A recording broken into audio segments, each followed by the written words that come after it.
Week E distinction, judgment versus discernment. So we all know the saying, judge not lest ye be judged, because the person that is measuring is being measured. So judgment has a feel to it, like it's harsh and it's condemning. And it's because when we're looking at someone, we don't like that aspect of ourselves and we haven't integrated it. We haven't seen it through the eyes of discernment and took responsibility for how we've showed up that way in our lives. Um, it's critical, it's labeling, it's usually got like a moral sense to it, like it's good or bad, right or wrong. Um, and it's got like a superiority to it, like it's better than or uh, controlling. Um, Judgment is usually closed minded, walled off. Like, that's not me, that's you. Um, it's decided, it's usually extremely very arrogant. And like, this is the way that it is. And it's ego driven and it's got a conclusion to it. It's usually got like an answer to it. Like, yeah. So um it's rigid and lonely.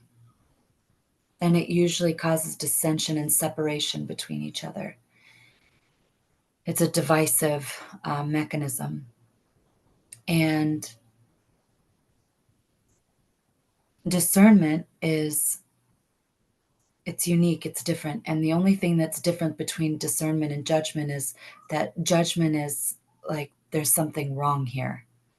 So discernment is usually about the facts. It takes time, it pauses, it reflects, it has um, um, it's looking at just the facts. It's not looking at feelings. It's not looking at like what's in it for me. It's an informed decision making, and it seeks to understand, not to be understood. It's from the heart, and it's very clear, and it's at the source of of what it is that they're talking about, and it's open and creative and perceptive around reality and living in humble humility. So I've got an example of this. About a week and a half ago, uh, Dennis and I were talking, and he was sitting outside of our room on one of the chairs, and he was eating his hamburger, and he just started asking me questions, and I start engaging in a conversation with him, and halfway through me talking, he starts putting his earbuds in and starts eating it. I'm like, he's not listening right now. And so I just stopped talking, and I could see that he got triggered by one of the answers that I had given him. And I just asked him what's going on over there, and he's like, I'm triggered. And he didn't want to hear the thing that was the answer that I was giving, but I had in turn was like, okay, because of the response that I got from his trigger, I got triggered and I was reactive, and I just, okay, you're not listening. I'm going to close the door. And then after that, I grabbed up a pile of laundry. And as I'm walking out the door, I start like hiding my face. I'm like, he's not going to be able to see me, like, screw him kind of thing. And I get to putting the laundry inside of the washer, and I'm in this state, and I'm like, what am I doing? What am I doing? And so all prior, like from the moment that he was triggered and said the thing, I was in a reactive state. I was in judgment. And then discernment came in. What am I doing?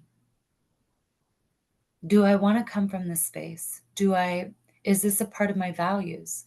Is this a part of who I say that I am? And is this the way that I want to operate inside of a relationship that means a lot to me?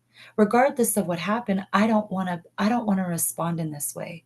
So what I did was I went to him after and talked to him, um, and restored my integrity around how I want to actually operate inside of our relationship, and that it's important to me that I don't react in that way.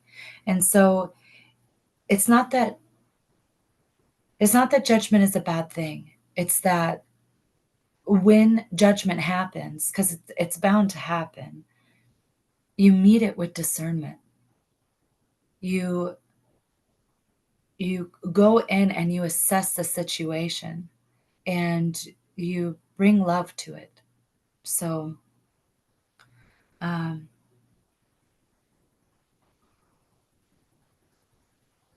yeah, judgment is bound to happen, and when you bring discernment to it, all things can be healed. All things operate from this, and then you just take another swing. So, judgment versus discernment.